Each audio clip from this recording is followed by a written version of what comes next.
News, I'm Deborah Rodriguez. The cult leader behind a string of murders in the late 60s has died. He was one of the most notorious killers of the 20th century. Charles Manson was the mastermind behind a two-night murder spree in 1969 that killed 7 people, including actress Sharon Tate. Miss Tate, who starred in Valley of the Dolls, was 8 months pregnant.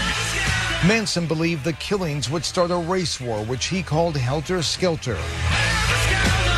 Manson never came close to expressing remorse. This 1986 interview with Charlie Rose. So you didn't care? Care? Suppose Texas... What the hell does that mean, care? Steve Futterman, CBS News, Los Angeles. Prison officials say Manson died of natural causes. He was 83. This is Southern California's only 24-hour local news and traffic station, KNX 1070 News Radio. Good morning, I'm Dick Hilton. And I'm Vicki Moore. Top local story at 6:03 is the death of Charles Manson. We continue our in-depth team coverage, starting with KNX 1070's John Baird, live in downtown Los Angeles. Corrections officials say Charles Manson died of natural causes at age 83.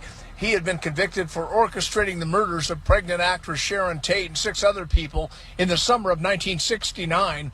The killers scrawled things like pigs and helter-skelter in blood at the crime scenes. Jeff Gwynn wrote a biography of Manson. He says this all started at a very young age. His cousin Joanne told me that even as a child, 5, 6 years old, Manson was fascinated with violence, and he actually attacked his cousin with a sickle when he was still a tiny child. The prosecutor who put Manson away called him an evil, sophisticated con man with twisted and warped moral values.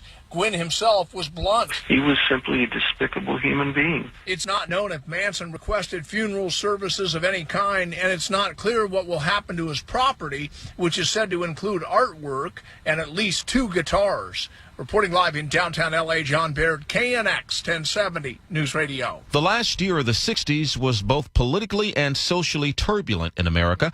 And then in the summer of 1969 came the Manson family and the murders. Linda Deutsch is a former AP reporter who covered the Manson trial in 1970. They changed society, and that's why we remember him today, and why we have forgotten a number of other mass killers and cult leaders. Manson had been a petty criminal in and out of jail since he was a child. He surrounded himself with runaways and lost souls, sending his disciples to butcher some of LA's rich and famous in an effort to trigger a race war. The phrase helter-skelter was written in blood at one of the crime scenes. It was a Beatles song, and whether it was really part of this alleged plan for a race war has never really been established. Mark Austin Thomas, KNX 1070 News Radio.